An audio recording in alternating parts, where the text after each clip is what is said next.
The customers have wanted it for a while, and we've been taking the time, as you noticed. You're right to notice that. And for us, I think three things have been really important. One is making sure that we do this with enough safety and safeguards in this. Wallets crypto is an emerging ecosystem. It's an emerging market. We want to make sure that we can expand the access to the market, but do it safely. So that's one reason. And the second is we're trying to take a different tack here by building it in public.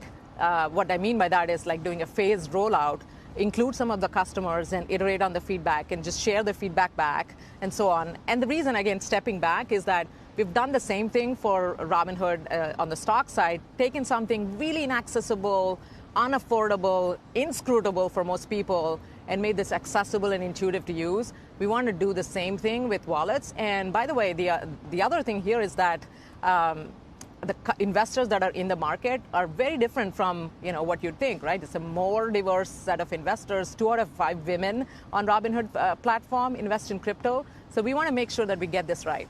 And I should have said from the outset, you spent more than a decade at Google sort of cutting your teeth in tech. You ran product engineering there. On the tech side, I think Silicon Valley launching products, it's really about user engagement, mobile first. Robinhood has taken some of that into its own products, but regulators, meanwhile, have sort of framed it in some instances as gamification. They talk about the addictive nature and the potential dangerous side of making products too easy to use. How are you balancing that at Robinhood, making it fun and entertaining and usable, but also safe for customers? Look, Kate, I don't think we should conflate accessible design with gamification. When you think about, again, like I saw this at Google firsthand, the next generation of customers, users, they're visual learners. And actually, forget even next generation. The rest of the world didn't have a luxury of growing up on a laptop. They're all like mobile-first users, which means that they need that mobile-first accessible design. We should not conflate accessible design and intuitive to use. And let's not forget that what it does. What's the before and after here?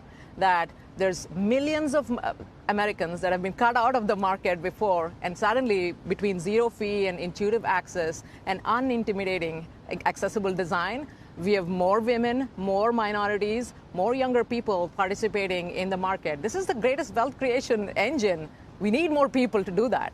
Wealth creation for sure, especially in crypto. We've seen a lot of volatility in that market. Gary Gensler, chairman of the SEC, was on a panel yesterday talking about the potential for thousands of these cryptocurrencies not even sticking around for the next couple of years. He called it sort of wildcat banking, referred to it as sort of the pre-banking regulation era.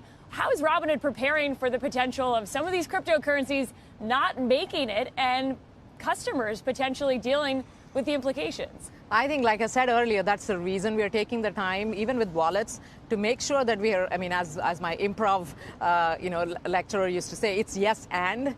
It's safety and accessibility. We're so aligned with the regulators and our customers, right? We want to make sure that there's protection. And at the same time, we want to expand access to the market. And that's the approach we're going to take in crypto. This reminds me, as you pointed out, I cut my teeth in the internet world. And for me, the power of giving access to an emerging market to a whole lot of folks and let a lot more diverse set of folks participate in this is it's undeniably good.